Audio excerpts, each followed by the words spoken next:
OK. Bon, alors, euh, je commence en souhaitant les bienvenus à cette table ronde à toutes et à tous. Et c'est une table ronde qui est consacrée à la révision de la recommandation de l'UNESCO sur l'éducation pour la compréhension, la coopération, la paix internationale et l'éducation relative aux droits de l'homme et aux libertés fondamentales. Mon nom est Cecilia Barbieri, je suis la chef de la section de citoyenneté mondiale, éducation à la paix de l'UNESCO en Paris, et qui est la section qui est, qui est en train d'avoir le secrétariat de la révision de cette recommandation, et on a avec nous aujourd'hui la collègue qui est particulièrement chargée de ça. Donc, avant de commencer, je voudrais vous informer que des services d'interprétation en anglais et en français et en espagnol sont disponibles pour cette session. Et avant de se lancer dans les débats avec nos panélistes, nos intervenants, que je salue chaleureusement, j'aimerais vous dire quelques mots, bref, sur la recommandation, sur cette recommandation de l'UNESCO, qui a un titre très long et normalement on l'appelle la recommandation de 1974 pour les raccourcir. Alors, c'est une recommandation qui est un instrument normatif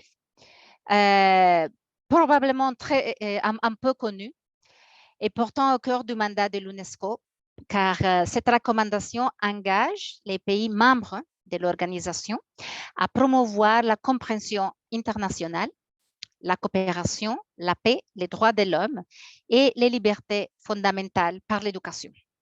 C'est ainsi que c'est un instrument qui incarne tout l'esprit de l'UNESCO, créé justement après la Seconde Guerre mondiale pour construire les défenses de la paix dans l'esprit des hommes et des femmes. Et d'ailleurs, la recommandation est le seul instrument qui a été adopté par l'UNESCO qui porte sur le sujet. Et comme je mentionnais, la recommandation a été adoptée en 1974 par l'Assemblée des États membres de l'UNESCO. Et ces documents normatifs articulent pour la première fois les liens entre l'éducation, la paix et les droits de l'homme. Et c'est le seul instrument qui articule cet élément fondamental de cette manière. Soit près de 30 ans après l'adoption de la Déclaration universelle des droits de l'homme en 1948. Et en avant sur son époque, cet instrument est aujourd'hui une référence pour l'UNESCO et pour tous les États membres, en fait. Et je vous invite à le lire ou à le relire pour les collègues et les personnes qui étaient déjà familières avec cet instrument. Et mes collègues vont vous envoyer les liens vers les documents dans la chat. Et on a aussi une page web à l'UNESCO où il y a tous les textes de la recommandation et tous les documents associés. Le mécanisme de suivi de cet instrument est utilisé aujourd'hui pour collecter des données dans chaque pays sur la mise en œuvre de cible 4.7 de l'objectif de développement durable 4 de l'agenda de développement durable 2030. Ça, c'est l'objectif de développement qui est spécifiquement ciblé sur l'éducation et qui appelle les pays à promouvoir l'éducation à la citoyenneté mondiale et au développement durable, entre autres. Et vraiment les cibles qui est au corps du mandat de l'UNESCO. Bien que cet instrument soit encore globalement d'actualité, les pays membres de l'UNESCO ont décidé l'année dernière, en novembre 2021, pendant la conférence générale, qu'il était temps de les mettre au jour. Et face à la pandémie de la COVID, à la propagation des idéologies et des discours de la haine, les bouleversements liés au changement climatique et beaucoup d'autres menaces à la paix, les pays ont décidé que cet instrument doit être renforcé pour qu'il puisse fournir aux pays des directives claires et efficaces permettant de répondre au plus vite aux nouveaux défis de notre siècle. Et les pays ont aussi demandé qu'à cette occasion, nous alignons la recommandation sur les corpus de droit international qui a été progressivement établi depuis les années 70, depuis les 74, sur des thématiques fondamentales telles que la lutte contre le racisme et les discriminations, telles que l'éducation aux droits de l'homme, les droits des enfants, les droits des femmes, le développement durable et bien d'autres. Il est aussi temps de saisir les opportunités offertes par la révolution numérique qui bouleverse nos modes d'apprentissage. Et ça, on l'a vu spécifiquement pendant les dernières années à cause de la pandémie. Depuis janvier de cette année-ci, l'UNESCO mène donc la révision de cet instrument à portée internationale. Et fort heureusement, nous pouvons nous appuyer sur le travail qui a déjà été fait dans le cadre de les futurs de l'éducation. Cet rapport qui a été lancé à la fin de l'année dernière par l'UNESCO et les conclusions de la commission qui étaient établies pour cet rapport éclairent nos discussions. C'est important car le texte révisé doit nous projeter aussi dans l'avenir et répondre aux défis des demain. C'est dans le cadre de ces processus que nous avons décidé d'organiser cette table ronde dans le cadre de cet symposium international afin de faire connaître la recommandation et ses enjeux. Car la recommandation n'est pas qu'un simple texte rassemblant des énoncés d'intention. Et ce document est bel et bien ce qu'on appelle un instrument normatif qui, au bout du compte, doit vraiment servir et être opérationnalisé par les pays. Dans les mains des décideurs, des responsables des programmes, directeurs d'école, recteurs d'université, de militants de différents horizons, il doit être un outil de mobilisation et de transformation. Il doit motiver, il doit guider l'action. Il doit aussi incarner un espoir et porter une aspiration pour un monde meilleur. Ça, c'est notre vision. Et cela dit, encore faut-il savoir que la recommandation existe et comprendre ce que cette recommandation propose. Donc, avec ce souci à l'esprit, nous avons souhaité organiser cette table ronde afin de faire mieux connaître cette recommandation et ses enjeux. Et pour ce faire, nous avons autour de notre table virtuelle 4 intervenants d'horizons différents qui tâcheront de nous faire voir en quoi la révision de cet instrument est significative. Et on a privilégié à avoir avec nous ces 4 intervenants. Nous commencerons par une présentation sur la recommandation que ma collègue Lydia Ruprecht va faire. Et Lydia est la personne qui coordonne les processus de révision, qui coordonne notre secrétariat, disons, pour cette révision. Ensuite, j'inviterai Madame Anna-Karin Johansson, qui est la secrétaire générale de la Commission nationale suédoise pour l'UNESCO, de nous expliquer comment cet instrument peut servir à rassembler et construire un consensus national autour des valeurs présentées par la recommandation. Ensuite, on a Monsieur John Packer qui prendra la parole. Et John, était le président du groupe international d'experts qui a été chargé de conseiller l'UNESCO sur la révision de l'instrument. Il est par ailleurs professeur Neuberger-Jesin sur la résolution des conflits internationaux à la faculté de droit de l'Université d'Ottawa, en Canada. Et John nous donnera son point de vue sur l'impact possible de cette recommandation sur des efforts plus larges de construction de la paix. Et enfin, nous aurons le plaisir d'entendre le point de vue de Doris, Madame Doris Muikali, Doris est la représentante du réseau de l'UNESCO des jeunes pour l'ODD 4 auprès du groupe de Sherpa du comité de pilotage de haut niveau. Et Doris nous dira du point de vue des jeunes ce qu'il est possible d'espérer d'un tel outil. On a eu une grande consultation avec les jeunes en préparation du texte de cette recommandation et c'était le groupe fondamental pour la réalisation de cette recommandation.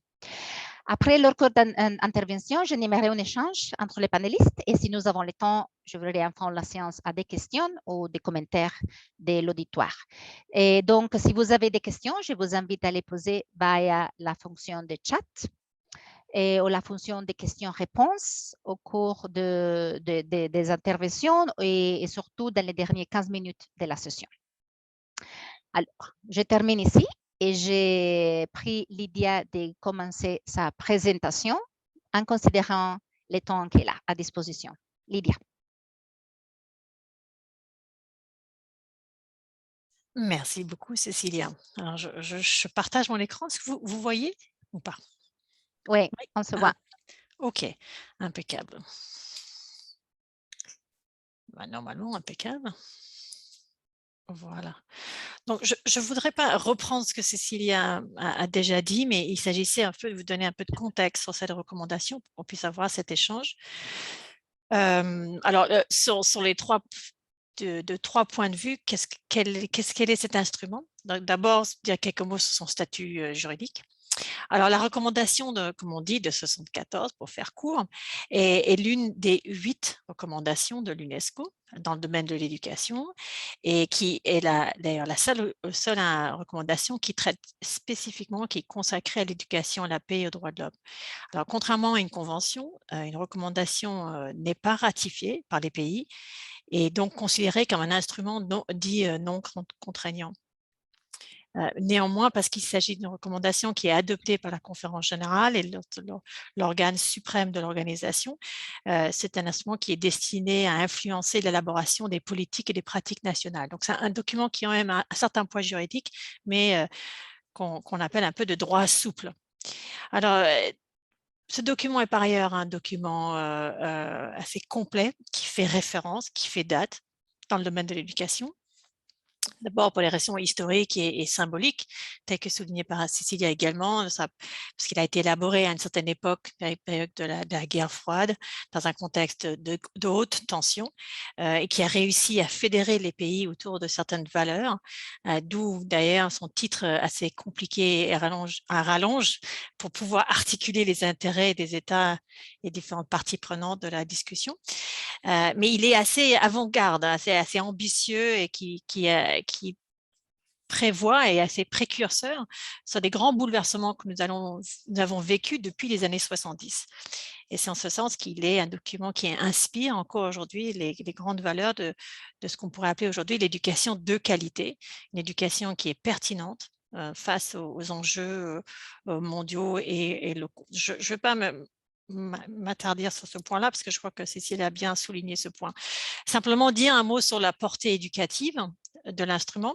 Cette recommandation couvre un domaine assez large, le domaine de l'éducation, parce que tous les aspects du système éducatif, à vrai dire, sont traités. Il y a quelques points d'aveuglement, si on peut dire, mais d'ailleurs, nous avons essayé de combler cette différence à travers le processus de révision. Cela dit, la recommandation touche réellement traite tous les domaines, tous les niveaux d'éducation et toutes les formes d'éducation, y compris formelles et non formelles. Donc de l'éducation préscolaire, en passant par l'enseignement postsecondaire, supérieur, la formation technique et professionnelle, l'éducation des adultes, et on appellerait dans le document, on parle également de l'éducation pour les enfants non scolarisés. C'est un instrument qui parle de l'éducation en termes holistiques, interdisciplinaires, et assez innovant pour l'époque également. Quand on parlait des nouvelles technologies de l'information, bien sûr, dans les années 70, il s'agit de parler de la télévision et de l'incursion de cette nouvelle technologie dans le monde social. Et alors aujourd'hui, on parlerait plutôt de la révolution numérique, mais déjà, on annonce le rôle de la technologie dans le processus d'apprentissage. Donc, même à ce niveau-là, a été assez précurseur. Donc, voilà pour dire que ce qui est le document aujourd'hui, dit de 74. Le processus de révision maintenant, qui a été donc décidé en 2021, se déroule sur 3 phases. Il y a une première phase qui a été un travail de préparation, Voilà, pour faire court, on a fait des études de revue de l'état des savoirs, des consultations préliminaires. On a élaboré ensuite la stratégie de révision, mais cette stratégie a été, pour l'essentiel, balisée par les règlements de l'organisation statués par notre Constitution. C'est un processus statutaire, donc il y a certains échéanciers qu'il faut respecter. Et en gros, il s'agit de mener des consultations techniques, ce que nous avons fait d'ailleurs dans une deuxième phase, de janvier à juillet, période assez courte finalement, au cours duquel nous avons fait lancer une grande enquête mondiale. Il y a eu des études, des examens d'état des lieux, la recherche sur des sujets stratégiques relatifs à la recommandation. Nous avons fait des consultations, mené des consultations régionales dans toutes les régions du monde, des consultations thématiques avec les jeunes, les enseignants sur le sujet particulier de la durabilité, sur les problématiques de suivi.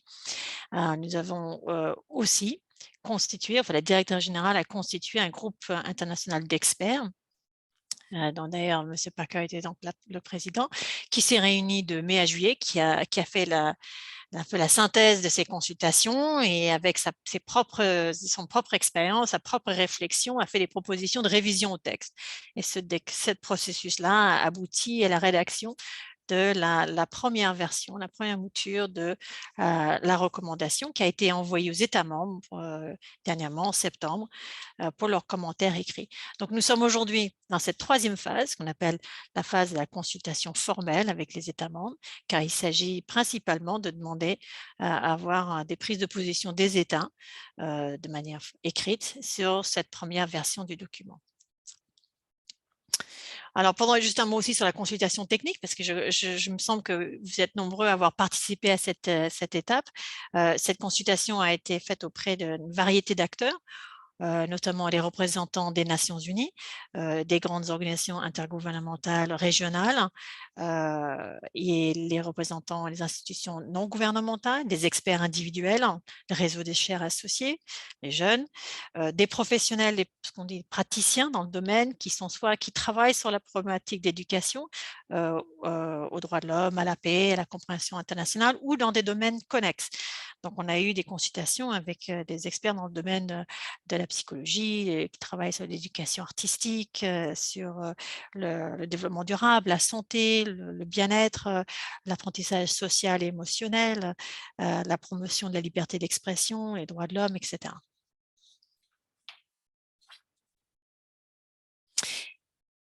Alors, les résultats de cette consultation est consigné sous forme d'une série de rapports que vous pouvez trouver sur notre site internet. Ma collègue, je crois, va le mettre dans le chat si vous voulez voir, consulter les résultats. Et au final, nous avons pu interagir avec plus de 3000 acteurs de tous ces horizons différents, d'à peu près 130 pays du monde. Alors, qu'est-ce que ça donne finalement ce processus? Alors, cet processus de révision et de consultation, d'échange, de discussion a entraîné à des révisions du texte de différents ordres. D'abord, nous avons restructuré le document. Nous avons ajusté certains concepts, des directives techniques à la lumière de ces conversations, de ces revues de recherche des savoirs. Et nous avons intégré de nouveaux thèmes aussi qui sont pertinents pour comprendre les nouveaux défis de notre siècle face à la paix. Et nous avons enfin aussi ajusté le titre tel qu'indiqué par Cécilia. Alors, le titre, tout d'abord, le titre est bien sûr plus court, mais il évoque toujours les grands objectifs de la recommandation, qui sont la paix et les droits de l'homme. Nous avons ajouté le développement durable, parce qu'il était clair que ce qui marque réellement ces problématiques à notre époque, c'est que de comprendre qu'il ne peut y avoir de paix sans développement durable. Donc, il fallait le signifier dans le titre. Et par ailleurs, nous avons intégré la notion de citoyenneté mondiale, parce que c'est entendu comme étant le moyen, comme la compréhension internationale l'était à l'époque de 1974, c'est le moyen par lequel nous pouvons atteindre ces objectifs dans notre monde actuel globalisé. Alors, la structure, par ailleurs, elle a été simplifiée sur le modèle des recommandations, par ailleurs, que l'UNESCO a développé et révisé dernièrement, et en particulier la recommandation sur l'intelligence artificielle. Une structure qui est beaucoup plus lisible, compréhensible, où nous avons regroupé les éléments techniques et on a ajouté un annexe qui fait l'inventaire de tous les instruments normatifs qui ont été adoptés depuis 1974. Nous avons ajouté des concepts, tel qu'indiqué des concepts. Il s'agissait de renforcer de manière plus systématique la perspective de l'apprentissage tout au long de la vie et également de nuancer notre compréhension du rapport entre l'éducation et la culture. Nous avons rajouté des thèmes tels que l'égalité des genres, les droits des minorités dans l'éducation, la reconnaissance des divers systèmes de savoir, notamment des peuples autochtones. Nous avons mis au cœur de cette réforme une vision de la participation des communautés à l'éducation. On a parlé de liberté d'expression, l'éducation aux médias, à l'éducation des médias numériques en particulier, et bien sûr, toutes les problématiques autour du développement durable. Et toutes ces modifications ont été, dans la mesure du possible, effectuées sur la base de textes adoptés pour être sûr que les avancées se construisent sur la base de jurisprudence et sur la base de conventions adoptées depuis 1974. Alors voilà où nous en sommes. Nous sommes aujourd'hui maintenant à la fin de la deuxième étape. Nous entamons la troisième étape, qui est une étape, la dernière, la plus significative. Nous aurons, j'espère, d'ici décembre 2023, un grand nombre de commentaires des États membres qui nous permettra d'établir un deuxième projet de recommandation autour du mois d'avril. Ce deuxième projet sera discuté dans le cadre d'une réunion intergouvernementale, ce qu'on appelle un comité spécial, qui réunira des représentants des États qui vont discuter, revoir, négocier, s'entendre et ajuster le texte pour se l'approprier pleinement. Et s'entendre, on l'espère, sera un document qui pourra être ensuite soumis à la conférence générale en novembre 2023 et ensuite adopté.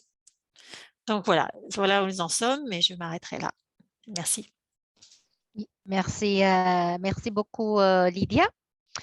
Bon, je crois que cette présentation nous a permis de bien comprendre la profondeur et l'ambition de cette recommandation. Et tel que expliqué déjà par Lydia, le document est maintenant dans les mains des États membres de l'UNESCO pour préparer des commentaires. Et il est fondamental que ce document reflète les besoins des populations tels qu'ils se manifestent aujourd'hui, mais pas uniquement. Donc, les documents doivent aussi exprimer ce vers quoi les États et leur population aspirent. Quels sont les objectifs des demandes pour construire un paix durable, dans quel monde veut-on vivre demain et comment faire en sorte que les apprenants de tout âge soient préparés à faire advenir ces mots dès aujourd'hui. Donc, on passe à Madame Johansson. Et vous êtes la secrétaire générale de la Commission nationale suédoise pour l'UNESCO et votre pays a pris le devant pour organiser des consultations sur la recommandation. Donc, est-ce que pouvez-vous nous expliquer comment la Suède a utilisé la recommandation pour mobiliser les acteurs concernés autour des valeurs au cœur de la recommandation ancrées dans les droits de l'homme? Et je vous rappelle que vous avez 4 minutes, plus ou moins.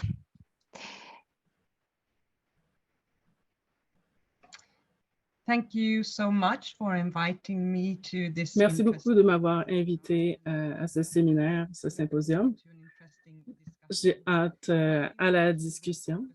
Ma présentation va porter sur l'éducation formelle en Suède pour les enfants au niveau primaire et secondaire. C'est assez large, donc je vais essayer de le recentrer un peu. Je veux d'abord commencer par dire que l'éducation est un des moyens les plus forts afin de prévenir la criminalité au niveau national et également pour faire la promotion de la démocratie. Et la recommandation de 74 est très importante afin d'y parvenir. La recommandation de 74 repose sur des valeurs et des aspirations qui sont alignées avec les valeurs suédoises aujourd'hui au niveau de l'éducation qui dicte que, je dis, l'éducation au sein du système scolaire doit être alignée avec les valeurs démocratiques de base des droits de la personne, de l'intégrité de l'individu et de l'égalité envers les peuples et nos constituants. Le curriculum préscolaire et jusqu'à l'école secondaire dicte que personne ne devrait être sujet à discrimination en relation avec l'identité des genres, de l'orientation sexuelle, de l'ethnicité, de l'âge ou des capacités. Donc, dans le curriculum, nous avons également en Suède une perspective nationale. Et de cette façon, on pourrait dire que la recommandation de 74 est intégrée en Suède, se complète et se conforme. Je dirais aussi qu'il y a une concentration au niveau des cibles. On voit également que cette situation ne s'améliore pas dans certains aspects. En ce qui concerne l'égalité, l'équité, et également au niveau scolaire. On voit qu'en Scandinavie, c'est exactement la même chose au niveau du développement de l'éducation. Il y a également des enfants avec des vulnérabilités socio-économiques qui sont laissés derrière. Donc, le défi en Suède est de nous assurer que tous ces enfants aient les mêmes possibilités autant que possible, faisant fi de leur situation socio-économique. Donc, la révision de la recommandation de 74 est importante pour les enfants et leur droit à l'accès à une éducation de qualité. La recommandation a le potentiel de renforcer leur qualité de vie et leur accès à l'éducation, à l'accès à la connaissance et leur possibilité à naviguer dans le monde moderne. Et donc, ces enfants, l'éducation ne doit pas être traitée comme la fin de l'éducation d'un enfant, mais il s'agit bien d'un parcours qui dure toute une vie. Également, nous voulons aider à renforcer une perspective holistique, surtout en ce qui concerne l'éducation pour le développement durable. Surtout en ce qui concerne la promotion du développement durable en Suède. C'est soutenu par plusieurs enseignants, plusieurs institutions. C'est un sujet difficile à intégrer dans son entièreté. Il s'agit d'un défi. Et enfin, je veux parler de ce que vous avez mentionné au début, notre processus de révision nationale de la recommandation. C'est très important que ce soit bien ancré dans le contexte suédois dans son sens large. Nous voulons consulter au niveau de la recommandation originale et ensuite, nous sommes assurés que ce sera très pertinent en Suède. Et le processus de consultation est très aligné avec la première révision.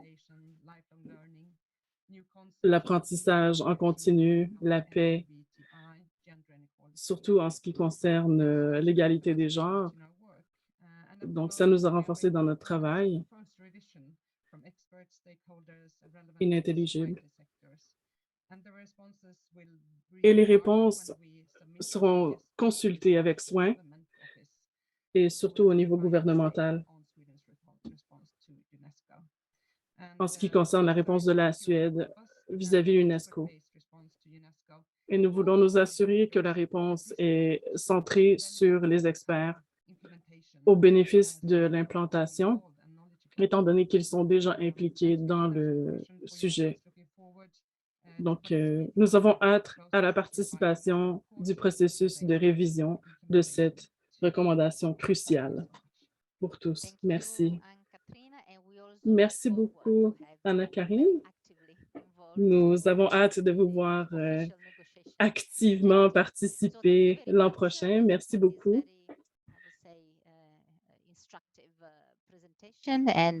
Merci beaucoup donc pour cette présentation que j'ai trouvée très instructive et de partager ces expériences de votre pays.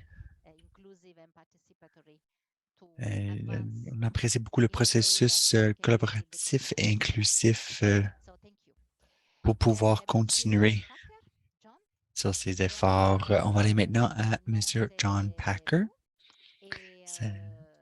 Vous qui êtes à cheval entre le monde universitaire et la pratique de la résolution des conflits.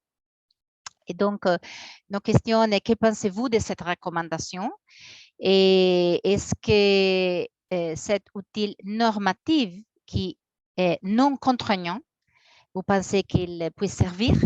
Et dans quelle mesure la recommandation pourrait contribuer de manière efficace à construire une paix durable à travers les droits internationaux? C'est à vous, John. Merci beaucoup. Merci, Madame la Présidente, mes chers collègues, Mesdames et Messieurs. C'est un grand plaisir pour moi de m'adresser à vous aujourd'hui et c'est un honneur de me joindre aux autres intervenantes. Ce fut une expérience spéciale et enrichissante de contribuer à la révision de la recommandation de 1974 dans le cadre du groupe d'experts indépendants internationaux. En outre, j'ai eu l'honneur d'être élu le président de ce groupe. Je tiens à remercier les autres experts et aussi surtout le secrétariat mené par Mme Rouprecht et aussi son équipe merveilleuse, pour ce que je considère comme un excellent effort, mais aussi une collaboration et un résultat remarquable. Maintenant, nous espérons que le processus intergouvernemental sera tout aussi fructueux dans le même bon esprit et le même bon résultat.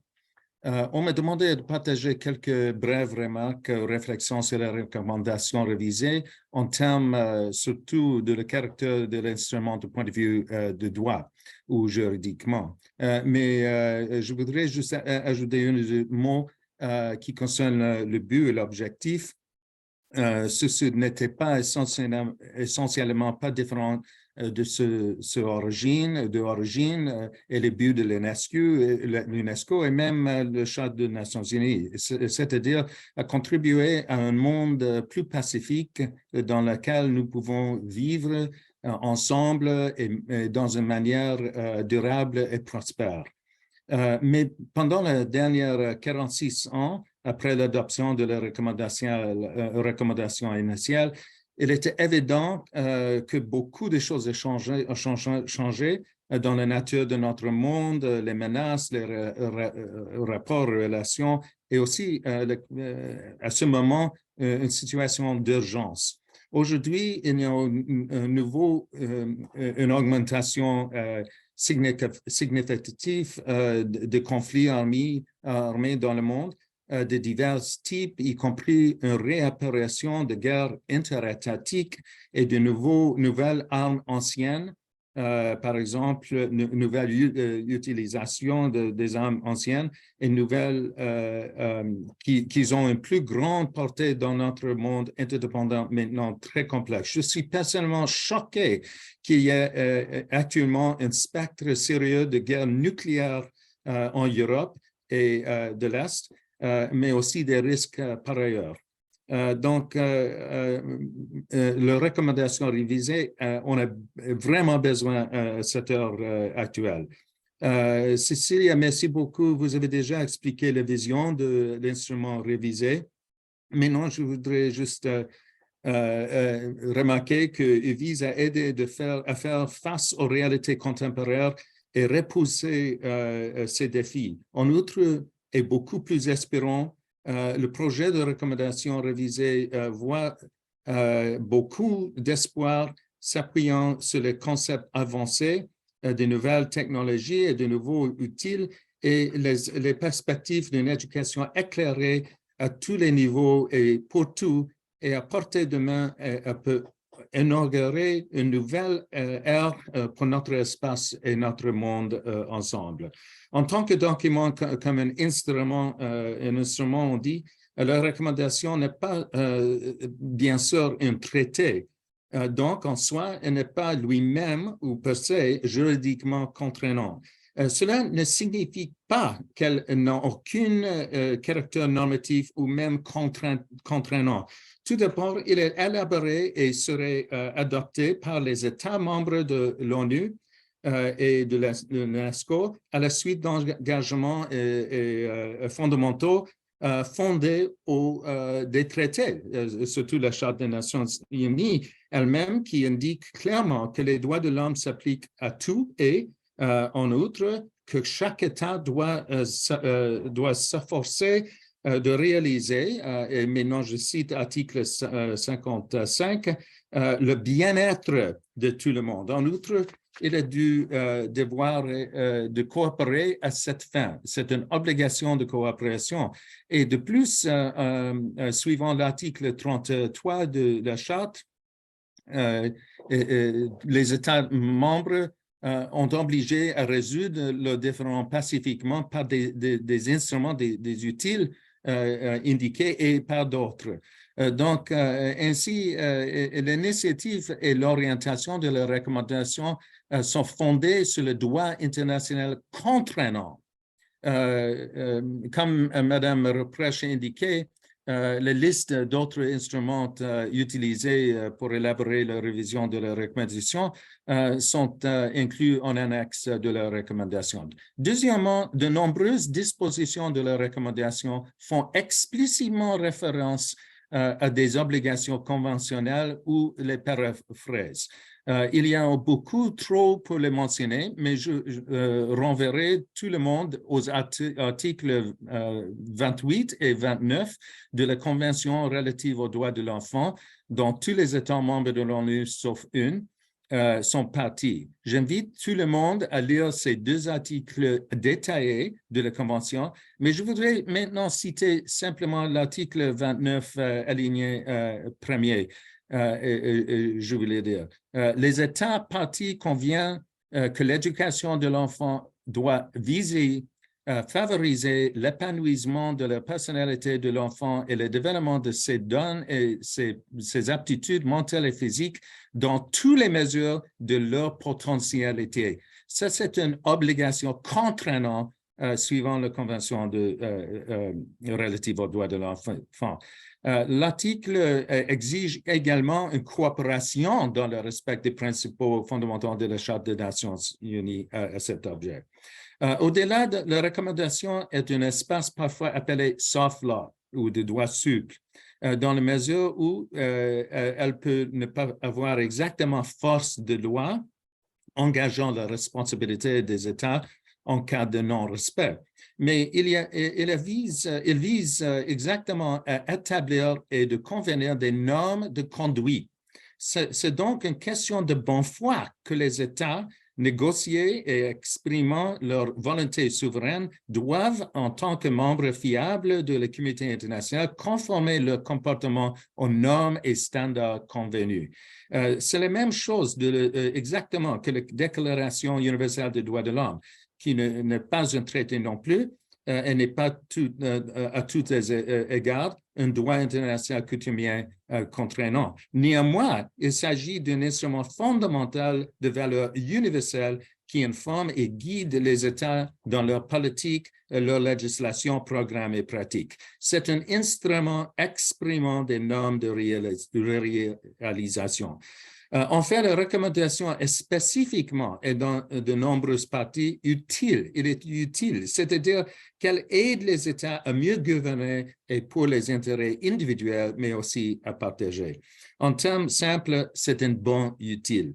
En résumé, la recommandation est une combinaison de droits contraignants et de droits non contraignants, conçus par les États pour les États et le bien-être de population. Il doit être suivi et il est dans l'intérêt de tout de le faire. Et en fin de compte, la coopération est le résultat comme la plupart des lois et de la politique, sont entre les mains des responsables. La recommandation révisée a fourni un excellent outil pour une paix et un développement plus durable dans notre planète qui a besoin à l'heure actuelle. Merci beaucoup. Merci beaucoup, John, et pour toutes ces explications. Et on peut dire que les caractères non contraignants de droit souple, comme tu as mentionné, a des inconvénients, mais des avantages aussi, non? Qu'il faut bien mesurer. Il peut paraître moins efficace puisqu'il est plus librement interprété, mais s'applique moins sous la pression internationale. Et par ailleurs, cette liberté d'action permet une plus grande universalité du projet, en fait. Donc, merci encore. J'étais très généreuse avec le temps, je dois dire, avec vous tous. Et maintenant, pour creuser cette question de l'universalité des projets, je vais me tourner vers notre quatrième intervenant, qui est Doris, Madame Doris Muikali. Et Doris, on est ravis de la voir avec nous. Elle est, comme je dis, la représentante du réseau UNESCO des jeunes pour l'ODD 4. Et ce qu'on veut demander à Doris, si vous pouvez nous dire un peu plus sur ce que pensent les jeunes avec qui vous travaillez et qu'espérez-vous pouvoir faire avec cet outil qui se veut universel. Est-ce que la recommandation pourrait répondre aux besoins très concrets des jeunes de tout horizon une fois qu'elle est opérationnalisée? Donc, Doris, je vous donne 4 minutes. Thank you, Cecilia. As introduced, my name is Doris Mikali, and I am the youth representative. How do I switch off the interpretation? Because I can hear it again in my head. So let me just. Oh. How do I do that? Do I put it Ça off? va. Désolé, on était sur le mauvais canal. Yeah, I just did that because I was speaking and then I can hear myself speaking again. Désolé, je pouvais m'entendre parler en même temps que je parlais. Vas-y. I was part of the global consultations that happened within the margins of the ECOSOC forum, and I think it was a good opportunity for young Je trouve que cette forum était une excellente opportunité de discuter le rôle de cet instrument. On vit dans un moment maintenant où on fait face à des défis très sérieux, la crise climatique, des défis aux démocraties. C'est très important qu'on travaille sur le paix et les droits humains. Et nous avons besoin d'être impliqués dans ce processus en tant que la jeunesse. On a besoin de tenir les décideurs politiques responsables. Et il va falloir que nous utilisions cet instrument pour essayer de s'assurer qu'on a des sociétés plus justes. Les crises que nous voyons présentement, que ce soit la crise climatique, la désinformation, que ce soit les guerres, par exemple en Ukraine, on voit une perte de tout le progrès qui a été fait. Alors, on trouve que c'est plus important que jamais d'avant de discuter le paix et le droit de l'homme. Il y a beaucoup de personnes qui se disent peut-être, bon, c'est 2022, pourquoi est-ce qu'on discute encore de les droits humains? Mais en réalité, c'est 2022, puis on est en recul rapide sur plusieurs différents points. C'est important de prendre cette recommandation au sérieux, d'aller au-delà de juste des consultations des jeunes, mais vraiment aller vers des partenariats intergénérationnels. Si la prochaine génération de jeunes leaders ne prend pas cette recommandation de manière sérieuse, ça ne serait jamais mis en œuvre. C'est la jeunesse qui sonne l'alarme sur les crises pressantes à laquelle nous faisons face. Alors, c'est important que les jeunes soient inclus dans ce processus. C'est un instrument crucial pour nous de retourner et mettre de l'avant que c'est important de discuter le paix et le droit des hommes et que la jeunesse puisse mener ce combat. En tant que personne jeune, je travaille dans beaucoup de différents espaces. Je travaille à des niveaux très hauts. On était impliqué dans mettre de l'avant le point de vue de la jeunesse au niveau international, en New York, le mois passé. Je travaille aussi dans le Croix-Rouge, la Crescente Rouge. Et ce que des défis, c'est le silo dans lequel les personnes travaillent. Quand on travaille sur le droit de l'homme, c'est juste le droit de l'homme. L'éducation, c'est juste l'éducation. Je sais qu'on a besoin de briser ces chambres d'écho. La recommandation de 1974, ce n'est pas quelque chose juste pour les personnes qui sont passionnées au sujet de la paix. C'est quelque chose qu'on a besoin d'amener à différents acteurs pour qu'ils et elles puissent voir la manière que tous nos défis sont interconnectés.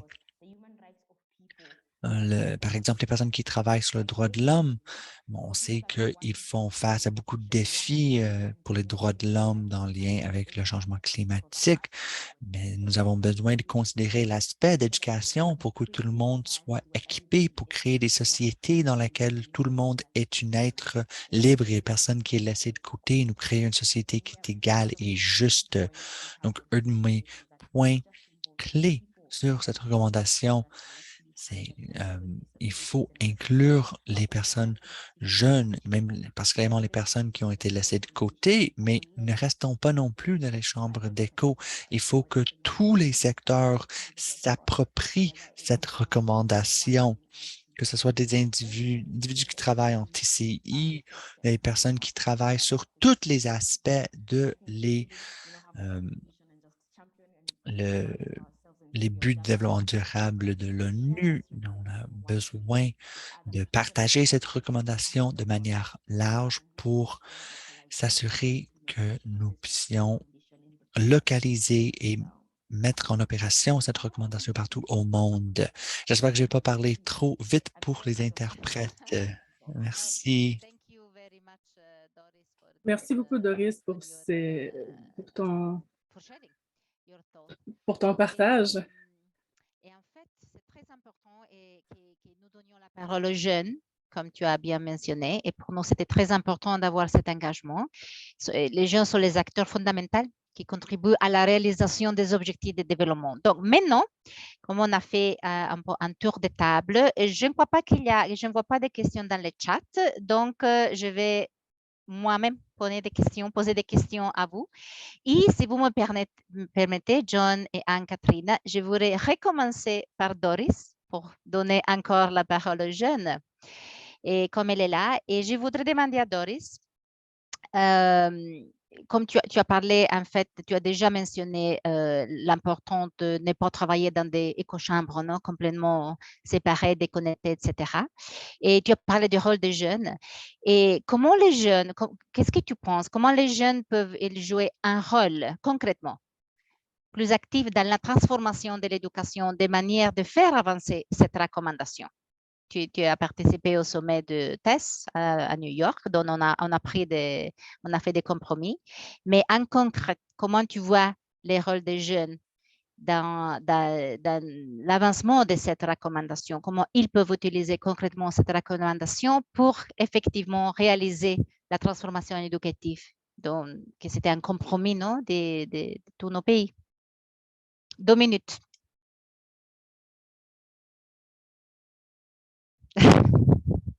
Oh, fantastic. I think Super, how merci. Je crois que la façon dont on peut impliquer les jeunes, c'est pas juste de leur demander, OK, trouve des idées novatrices. On peut les impliquer, les inclure en créant des possibilités dans leur propre pays, dans le processus de recommandation. Je pense que c'est une question d'implanter dans un contexte spécifique, parlant des jeunes qui sont dans des organismes activistes, puis leur demander aussi leur façon de penser, leur façon de voir les choses, ce serait une bonne contribution. Ou comment est-ce qu'on peut en faire des éducateurs dans leur propre pays? Et également leur demander quelle est leur vision de l'importance de cet instrument. On parle de copropriété, en fait, de cette recommandation. Les jeunes devraient être essentiels au processus. On ne peut pas le faire séparément et dire « Ah, OK, les jeunes, qu'est-ce que vous pensez? Je ne pense pas que ça va marcher. » Il faut que ce soit un processus et une approche intégrée. comment est-ce que les jeunes peuvent être des actionnaires de cette recommandation? Ce sont mes pensées en termes de comment les jeunes peuvent porter cette recommandation. Merci beaucoup. Nous allons tenir en note cette recommandation. Et avec une question, Anne-Karine, comment la Suède articule-t-elle ses engagements envers les instruments mondiaux tels que cette recommandation de 1974 et les normes développées dans les contextes ou dans les institutions intergouvernementales régionales telles que le Conseil d'Europe, par exemple, sur des questions similaires? Je vous donne la parole brièvement. Thank you. Thank you very much. Well, I believe that Merci beaucoup. Je crois que en tant que Commission nationale et à travers l'UNESCO et d'autres participants, nous avons une responsabilité partagée de trouver des synergies au sein d'organismes internationaux en ce qui concerne la communication, les échanges d'idées entre l'UNESCO et ces organismes tels que le Conseil de l'Europe. Et parfois, nous pouvons voir qu'il y a quelques contradictions et peut-être même que tout un chacun tire un peu son côté de la couverture dans différents secteurs. Donc, je crois que ce serait nécessaire d'avoir une excellente communication. Et en tant que Commission nationale, il y a une responsabilité de faire le pont entre l'UNESCO et les créateurs de politiques et d'autres acteurs clés. Et c'est ce que nous essayons de faire à travers ces interventions que nous avons commencées. Dans un même ordre d'idées, nous sommes connectés au ministre de l'Éducation en Suède et nous collaborons étroitement avec d'autres ministères en Suède. Nous les conseillons naturellement. Donc, nous arrivons à jouer un rôle de connecteur et de médiateur entre les différentes entités. Je crois que c'est quelque chose, un aspect dans lequel nous pouvons aider. Merci beaucoup, Anna. Nous savons qu'il y a une grande rencontre qui s'en vient à Dublin et nous comptons sur vous, votre action afin d'actionner justement cette recommandation et d'être porteur de la recommandation. J'ai une dernière question parce que je crois que le temps n'est pas avec nous et je voudrais retourner à John.